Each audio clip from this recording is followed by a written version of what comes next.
Hey, what's up, everybody? It's TGIF, and it's your girl, Fat Girl Snoop, and you know what I'm here to do, and that's to drop my 2 cents on all these celebrity deets from the streets.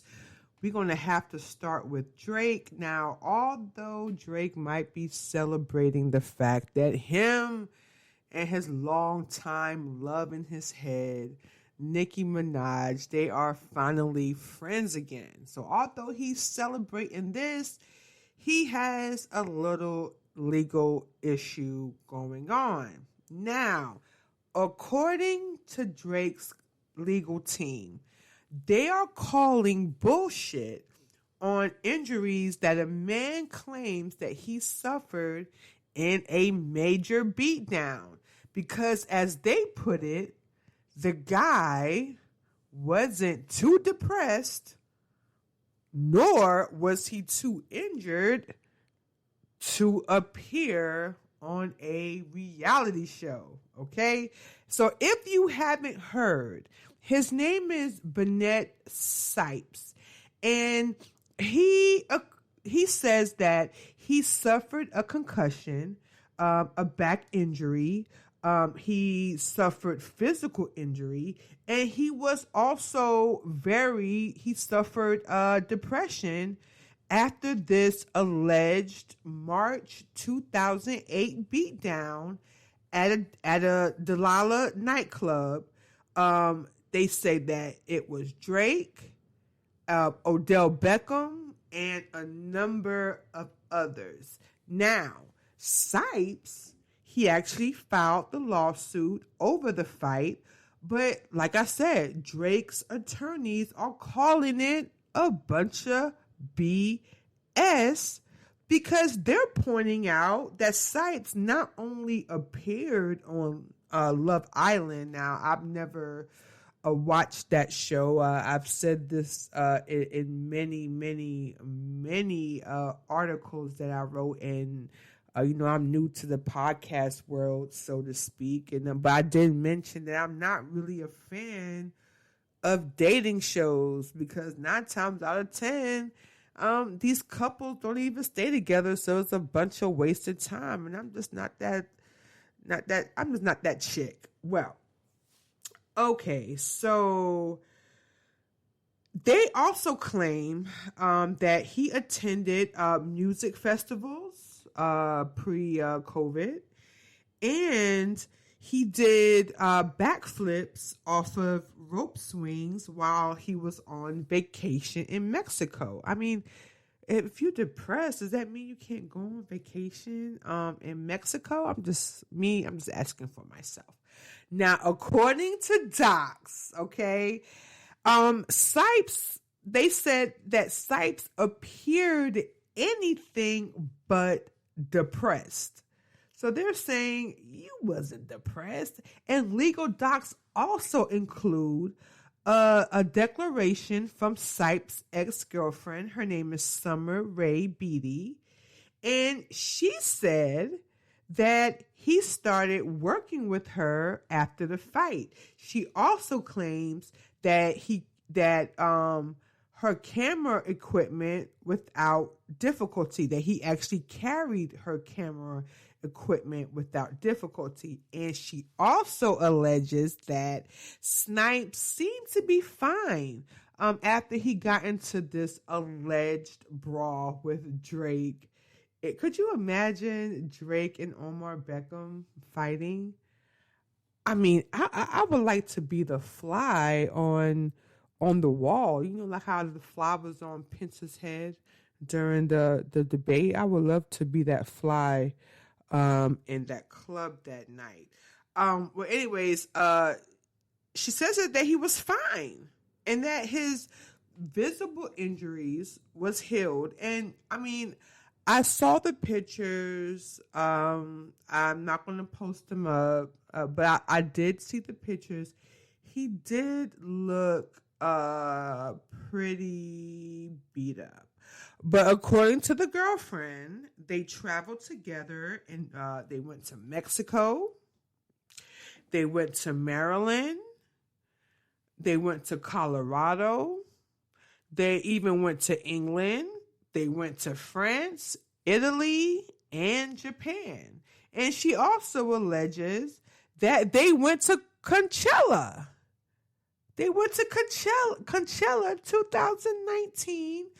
They also attended Stagecoach, and they even went to the Rolling Loud Festival.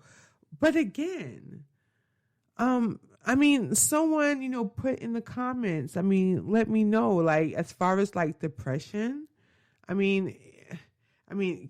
does a person not travel? There are different forms of depression. But anyways, Drake is basically like, nah, His team says that Sipes deleted a bunch of text messages with Beatty, which says, that, he basically erased everything because he didn't want proof that he was actually enjoying himself, because at the time, allegedly, the lawsuit was brewing. So he didn't want no evidence that this was happening. Now, Sipes sued Drake. He also sued Odell Beckham Jr. He also sued Kourtney Kardashian's ex. His name was Jans Benjima.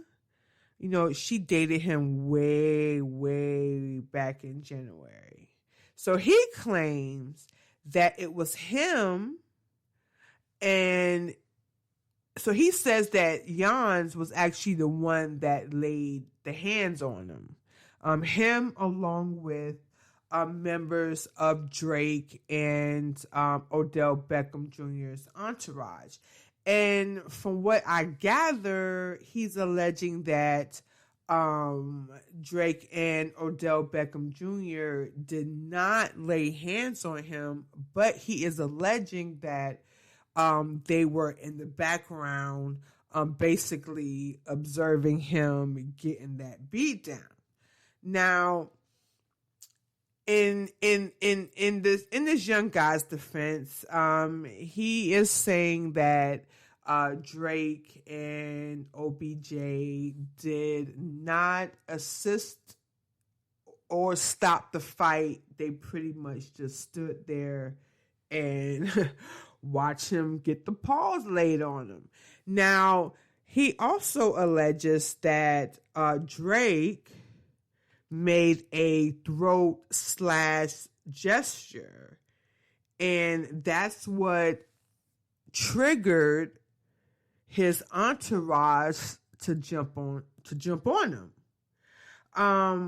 But his ex, Sipes' ex, says different.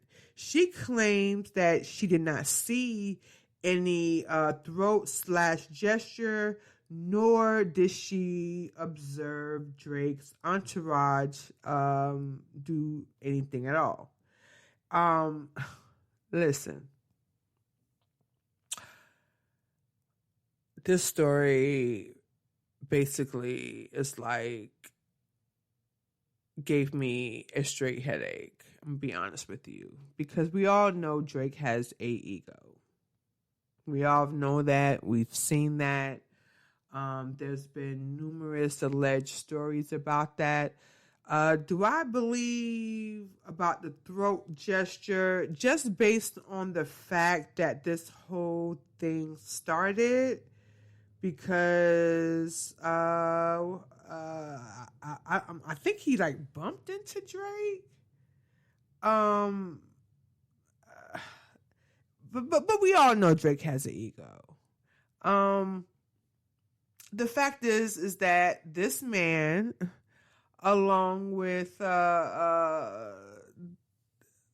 Drake's, bottom line is Drake's entourage, jumped on Drake.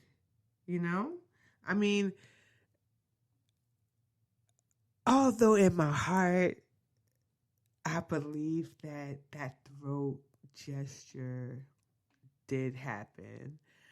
I could just see Drake doing that. I could literally close my eyes and see Drake doing that. And this guy looks pretty bad. I'm going to post his pictures on my website. And you could drop your 2 cents and let me know. Does Drake? I don't think he deserves. He can't get sued. Because he basically let somebody else do his dirty work. So there's no proof. This guy doesn't have proof. But should he sue Drake's entourage / security, aka security, allegedly? Yeah. He should. But everybody has 2 cents, and that's just mine. Make sure you go to my website, fatgirlsnoop.com. Check out the dude's pictures. It's pretty gruesome. And drop your 2 cents on that. Every time I talk about this guy, it just really overjoys me to know what kind of stand-up guy that he was. And I'm talking about no other than Chadwick Boseman, okay? He is a type of husband that I would like. Can you blame a girl for trying? And it's such a tragedy that we lost him so early. But he did good while he was here. And he also took that to the end of the road. Now, although Chadwick knew for years that he had terminal cancer, and I just learned that he actually did not leave a will. However, he actually made sure that he did very important key points before he unfortunately passed away. And this was months before he passed away. And one good move, and I would say one major move, is that he made sure that his wife was financially good before he tragically died. Now, T'Challa, Wakanda forever. His wife, her name is Taylor Simone Ledward. It appears that she has officially filed some probate docs. Now, in her probate docs, she's asking to be named the administrator of Chadwick's estate. Now, Taylor does have a right to file.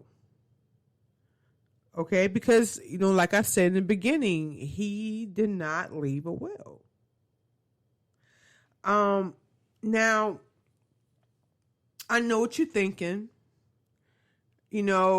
According to the news and closer people to him, Chadwick knew that he had this terminal disease 4 years ago, and he knew that it was terminal. He was very much aware that it was terminal. However, because of the fact that he married Taylor, and he's been dating her since about 2015, this changes everything. Okay? And I'm going to tell you why. Because they actually engaged in 2019.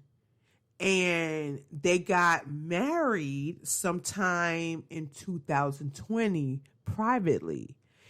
He didn't announce it, and and she didn't announce it. Now, according to these docs that's going around, Taylor is getting nearly $1 million in personal property and assets. Now, I know what you're thinking now too. Okay, Chadwick is worth way more than that. Yes, that is true. This is not a true reflection of what Chadwick is worth. So it's reported that it could be that he has his assets in other things. It may be private trusts. I mean, we don't know, but she's entitled to. He made sure that she was entitled to $1 million, at least $1 million. And in the docs, it also says that Chadwick is survived by both his mom and dad. Now, as you know, as you remember, he was struck with stage 3 colon cancer back in 2016, and it hit hard at stage 4, but he never said anything. He did not say a word. He just continued working, and he just battled through it. He was surrounded by friends. I mean, not friends, excuse me, his wife and his family. So, I mean, you know, again, Chadwick Boseman, you will be missed. And, I mean, rest in peace, Black Panther.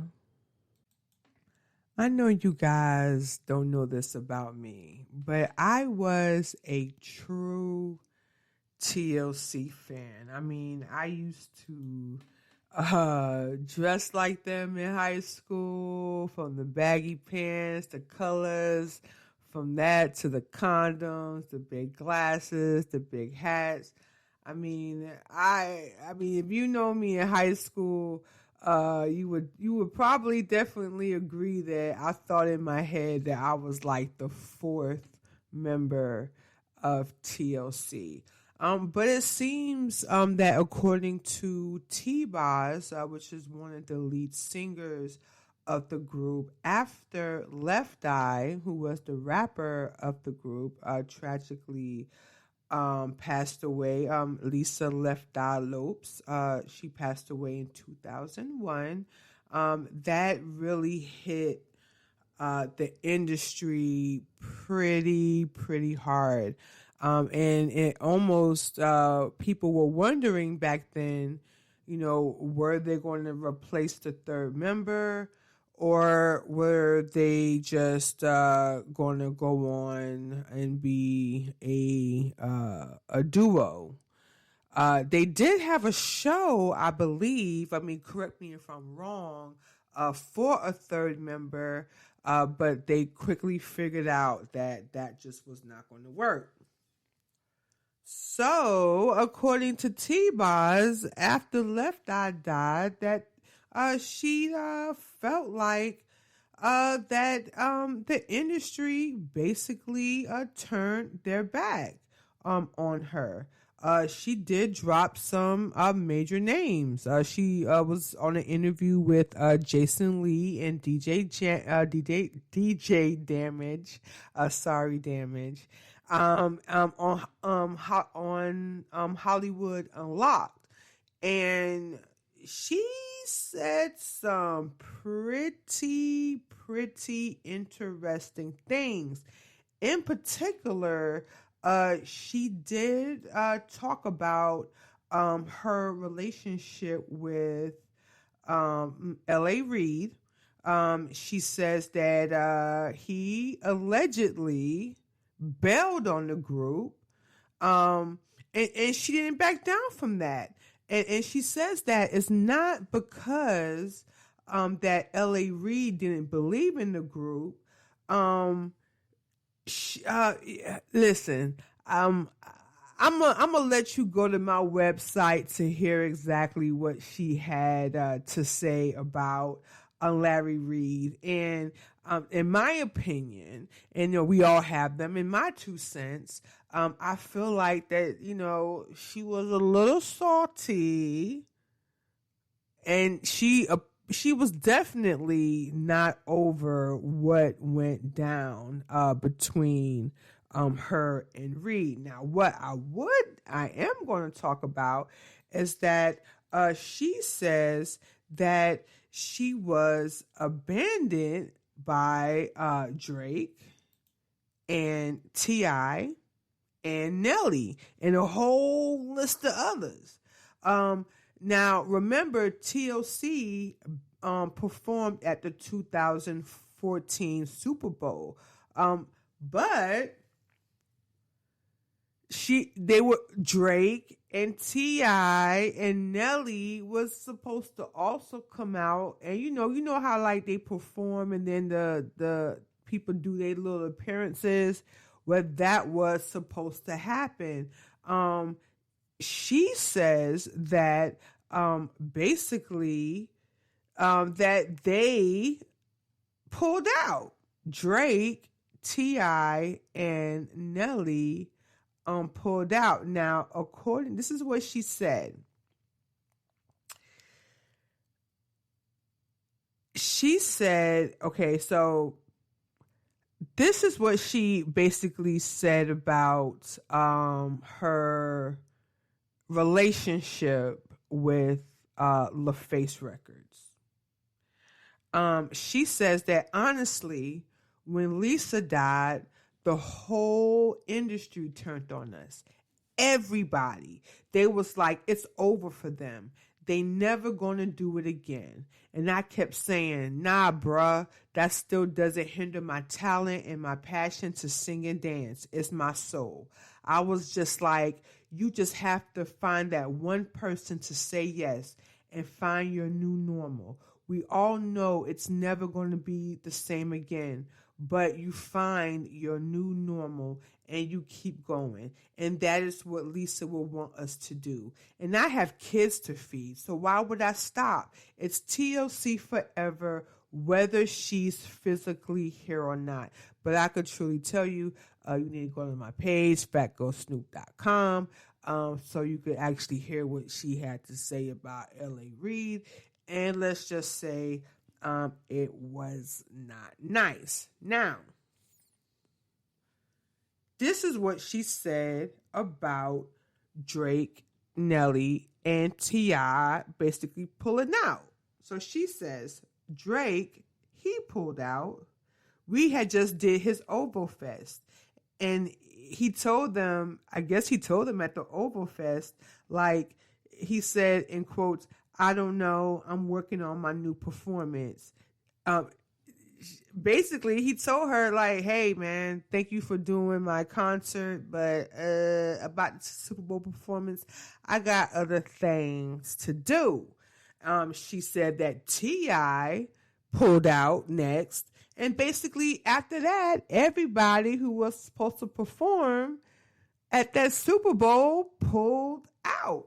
But according to her, it's all good because it turned out exactly the way that it was supposed to be. Now, despite the fact that Nelly pulled out, okay, she is still cool with only Nelly. So maybe Nelly pulled out, but he had a good ass excuse for her to be like, okay, I forgive you. And she did end with the fact that they still have a working relationship with the group. And she was part of Nelly and Flo Rida's tour that they had in 2019. So go to my website. Let me know what you think. Was or was not T-Boz a little salty? A little salty. And also, don't you miss going to concerts? Don't you miss going to stuff like that? Like this story, it actually made me think about how much I miss concerts so much. Hopefully, when this country gets the COVID situationship on point, then we could go back to those good times again. You know, I really tried not to talk about this next story. I really did. I really did. But this story is just the gift that keeps on giving. And I'm about to break down what happened when Candace she's officially going to press charges against Monique. And in case you don't know who Candace Dillard and Monique Samuels is, these are the two ladies from the Real Housewives of Potomac. Now, this is a little bit of a spoiler thanks to Entertainment Tonight. On Sundays, on this coming up Sunday, okay, the Real Housewives of Potomac will see what legally happens after the aftermath between Candace and Monique. And this thing is heating up. Okay? Now, Candace's mom, Miss Dorothy, she was very, very, very adamant and stressed to her daughter that she actually should file legal charges against Monique. And she told her daughter that we don't get into the gutter. And she pushed her to call a lawyer. And Karen, who is now a co-star on Real Wives of Potomac, Karen Hunger. Now she's so-called both friends with them, but she played devil's advocate, and she said that if she was in Candace's shoes, that she would absolutely press charges against Monique if that was her. Now, both the ladies clearly pushed Candace to go ahead and take legal action. And in the next episode, we are going to see her put Monique on blast with legal documents. So, in other words, she is going to serve Monique on the show. And I can't help but wonder, did Andy Cohen and the producers at Bravo know that Candace was going to serve Monique on camera, and made sure that Monique was there for the taping? Now, this is going to happen at some sort of celebration for Wendy's baby. And this is where Candace discusses with her that she is actually going to press charges against Monique. Now, as we all know, Monique filed a counter assault charge against Candace, emphasizing that Candace has a history of being aggressive, threatening, and belligerent conduct. Well, we saw a little bit of that on camera, especially, when, Candace get on that drink. She was a little bit belligerent. Now, the attorney for Monique also notes that Candace hit Monique in the face with the wine glass, leaving her with a bloody nose and a very messed up lip, thus leaving Monique no choice but to defend herself against the aggressor. And now the judge, he basically dismissed both of the claims. Now, both ladies, if you go to my website, fatgirlsnoop.com, you'll be able to see Monique's side, and you will also be able to see Candace's side. And let me know in the comments, whose side are you on? Team Monique or Team Candace? Personally speaking, I did watch the episode, and I don't know if it was editing or what, but I mean, I saw Giselle actually the one that put her hand on Monique's shoulder, well, I guess her chest, and basically was like, calm down, because she was about to break some rocks. She was about to break some shit up in Candace, because Candace is waving a knife, as she's known to do, and she basically made Monique snap. I do believe that Monique snapped. She did not black out. She just snapped because this bitch is waving her hand. Let me not try to cuss, but she was basically waving a knife in Monique's face, like, "Hey, what you gonna do? What you gonna do?" And Monique was like, "Hey, this is what I'm about to do. I'm about to,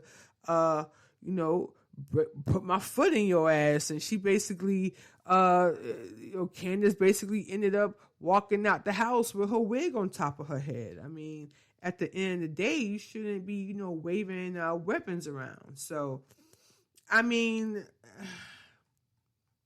but I'm definitely leaning towards Candace. Now, don't condone violence. However, if you waving a knife in my face, what's good? Let's get it. You know what I'm saying? I mean, that's just my 2 cents. Everybody has one. My. How the time flies when you're having fun. If you like this video, please press like and subscribe if you want to hear all my latest celeb 2 cents. You can also catch me every day on my website, fatgirlsnoop.com. That's PHATGYRL.com. And let me know your 2 cents. This Drake lawsuit.